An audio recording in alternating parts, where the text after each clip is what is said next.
Corporate conversation जिसकी मैं बात कर रहा हूँ वो है पीजी इलेक्ट्रोप्लास्ट, एक ऐसा शेयर जिसने पिछले 4 साल में 100 गुना के रिटर्न्स दिए हैं। जी हाँ, अब तो खैर ये स्टॉक स्प्लिट हो गया, वरना अगर आप उसको एडजस्टेड माने तो 4 साल पहले ये 4 रुपये का भाव था इसका, और अब ये देखिए, हाँ बिल्कुल 5 ईयर में जो आपको दिखा रहा है इस तरीके के रिटर्न्स इस स्टॉक ने दिए हैं। कंपनी के नंबर्स भी अच्छे रहे हैं, मुनाफा 34 करोड़ से बढ़कर 85 करोड़ पहुँच गया है, रेवेन्यू भी 95% बढ़े हैं, मार्जिन में भी बढ़त रही है। इन पर बातचीत करने के लिए हमारे साथ पीजी इलेक्ट्रोप्लास्ट के एमडी विकास गुप्ता जुड़े हैं। विकास जी, गुड आफ्टरनून। सीएनबीसी आवाज़ के साथ जुड़ने के लिए बहुत बहुत शुक्रिया। बहुत शानदार नंबर्स रहे आपके इस स्पेस में। वैसे भी खैर नंबर्स बाकी कंपनियों के भी अच्छे रहे, लेकिन आपके काफ़ी शानदार रहे। आगे के लिए क्या विजिबिलिटी है? क्या इस तरीके के नंबर्स आप आगे भी डिलीवर करते रहेंगे?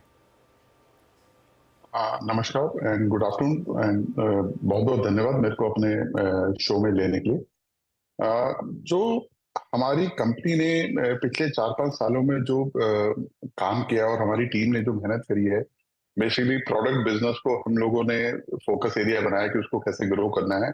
और उसमें एक बहुत बड़ी कैटेगरी हमारे लिए एयर कंडीशनर्स है। तो एसी का सीजन बहुत अच्छा रहा है। जो हमारा जो फर्स्ट क्वार्टर गया है FY25 का, उसमें हमारा एसी का बिजनेस ग्रो किया मोर देन 130%। हमारा जो वॉशिंग मशीन का बिजनेस है वो ग्रो किया मोर देन 70%।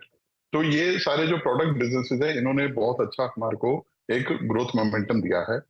आने वाले समय में भी हमको लग रहा है कि जो अभी कमिंग क्वार्टर्स हैं उसमें हमारा जो वॉशिंग मशीन का बिजनेस है और टेलीविजन का बिजनेस जो हम लोग ज्वाइंट वेंचर कंपनी में करते हैं, उसमें भी बहुत अच्छे ऑर्डर बुक नजर आ रही है। तो हमको कॉन्फिडेंस है कि हम एक अच्छा ग्रोथ मोमेंटम मेंटेन कर पाएंगे आने वाले समय में।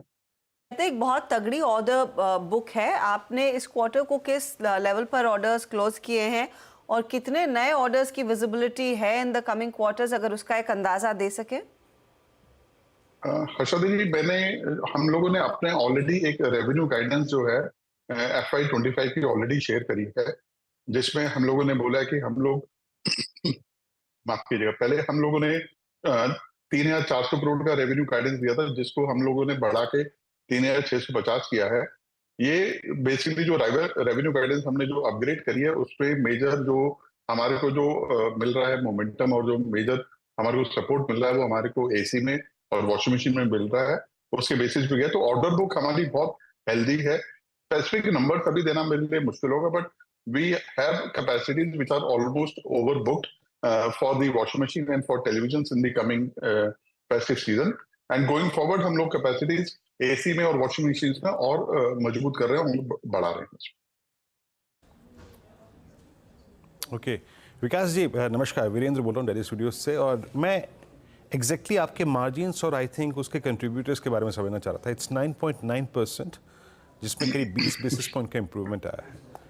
प्रोडक्ट बिजनेस में मार्जिन्स कैसे होते हैं और टीवी और इलेक्ट्रॉनिक बिजनेस में मार्जिन्स कैसे होते हैं? क्योंकि अभी तो आपका 75% कंट्रीब्यूशन प्रोडक्ट बिजनेस से आता है। Considering the market trajectory of I think both segment, ये क्या मिक्स चेंज होगा, तब्दील होगा आने वाले कुछ सालों में? तो देखिए, जो हमारा प्रोडक्ट बिजनेस है वो मेजरली ओडीएम कैटेगरी में है हमारा सारा। और अगर हम देखें वॉशिंग मशीन हमारी ऑलमोस्ट 100% जो है हम ओडीएम बिजनेस करते हैं। और एयर कंडीशनर ऑलमोस्ट 90% हमारा बिजनेस ओडीएम कैटेगरी में है। तो ओडीएम बिजनेस मॉडल में हमारे को मार्जिन प्रोफाइल थोड़ा बेटर रहता है डेफिनेटली। बट आप समझिए कि क्योंकि जो कमोडिटीज हैं वो काफी सॉफ्ट रही थी पिछले 2-3 क्वार्टर्स में, तो उसका बेनिफिट हमको मिला है डेफिनेटली। हम आगे मॉनिटर कर रहे हैं, we are just keeping a watch कि आगे कॉपर, एल्यूमिनियम और बाकी जो प्लास्टिक रॉ मटेरियल है उनकी प्राइसेस कैसे रहेगी। कॉम्पिटिटिव लैंडस्केप भी काफी इसमें बड़ा इंपॉर्टेंट रोल प्ले करता है, तो हमको अपनी प्राइसिंग को उस हिसाब से ट्यून करना पड़ता है। मार्जिन्स की गाइडेंस हम लोगों ने ऑलरेडी अपवर्ड रिवाइज करी है। हमने पहले 200 करोड़ का पैट बोला था, जो कि हम लोगों ने बोला कि हम 215 या 216 करोड़ का पैट अचीव करेंगे FY25 में। अच्छा विकास जी, एक चीज़ मैं आपसे पूछना चाह रहा था कि मार्केट ट्रेंड जो है उसमें फर्स्ट टाइम एसी बायर्स मतलब काफ़ी हमने ट्रेंड में अपटिक देखा है, और आपने भी काफ़ी उस पर काम किया है। इस स्पेस में आपका कितना कैपेक्स रहने वाला है और इस स्पेस में आपका आउटलुक क्या है? एसी में हम लोग ऑलरेडी हमने करंट ईयर में कैपेक्स 370-380 करोड़ का ऑलरेडी कैपेक्स की गाइडेंस दी है। हम लोग एसी में फर्दर अपनी कैपेसिटी बढ़ा रहे हैं। हमने नॉर्थ में भिवाड़ी में एक और प्लांट नया चालू करने वाले हैं आने वाले 6 महीने में एसी के लिए। महाराष्ट्र में जो हमारा एग्जिस्टिंग प्लांट है उसके साथ में हमने और जमीन खरीदी है, वहां पे भी हम लोग फर्दर नया प्लांट क्रिएट कर रहे हैं एसी मैन्युफैक्चरिंग का। तो जो फर्स्ट टाइम बायर हैं, देखिए जो कि इंटेंस हीट वेव आई, जो क्लाइमेट चेंज का जो ट्रेंड चल रहा है, उसमें समझ में आ रहा है कि एसी की नीड आगे वाले समय में बढ़ने वाली है। तो हम लोग उसी हिसाब से देख रहे हैं, क्योंकि जो फर्स्ट टाइम बाइंग है एसी की, उसमें हीट वेव का बहुत इंपॉर्टेंट रोल है, इंपल्सिव बाइंग है। और जब आप घर में एक एसी ऐड करते हो तो आने वाले समय में एक कमरे की जगह दो कमरों में या 3 कमरों में एसी लगता है। तो मुझे लगता है कि आने वाले दिनों में डिमांड, आने वाले सालों में डिमांड एसी की काफी बढ़ने वाली है, और उसी हिसाब से हम लोग कैपेसिटी बढ़ा रहे हैं अपनी। ये आपने एक जेवी भी साइन किया है, उस जेवी का नाम ऑफ कोर्स गुडवर्थ इलेक्ट्रॉनिक्स है, और आप कह रहे हैं लगभग 600 करोड़ के रेवेन्यूज आएंगे। यहाँ पर प्रोडक्शन कब तक शुरू होने वाला है, और रफली किस तरह के प्रोडक्ट की पाइपलाइन यहाँ पर आती हुई दिखाई देगी गुप्ता जी? हर्षद जी, इसमें हम लोग ने ऑलरेडी जो जेवी कंपनी है गुडवर्थ इलेक्ट्रॉनिक्स, उसमें ऑलरेडी हमने टीवी मैन्युफैक्चरिंग की शुरू कर दी है। ऑलरेडी हम लोगों ने मार्च और अप्रैल के महीने में शुरू कर दी थी प्रोडक्शन इसमें, और हमारे पास काफी स्ट्रॉन्ग और बड़ी हेल्दी ऑर्डर बुक है। हम लोगों ने कुछ अच्छे 4-5 बड़े क्लाइंट हम लोगों ने ऐड करे हैं टेलीविजन बिजनेस में। और हमारे पास जो फोरकास्ट है, जुलाई जुलाई तो खत्म हो रहा है, ऑलमोस्ट अगस्त सितंबर अक्टूबर जो दिवाली के महीने हैं, उसके लिए हमारे पास ऑर्डर बुक काफी स्ट्रांग है।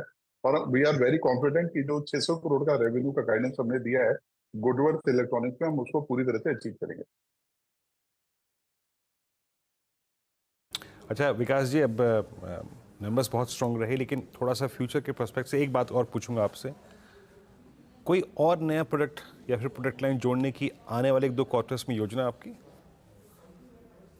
हम लोग सर और बिजनेस अपॉर्चुनिटीज को इवेल्युएट कर रहे हैं, ऐसा नहीं है, और it can be allied product category.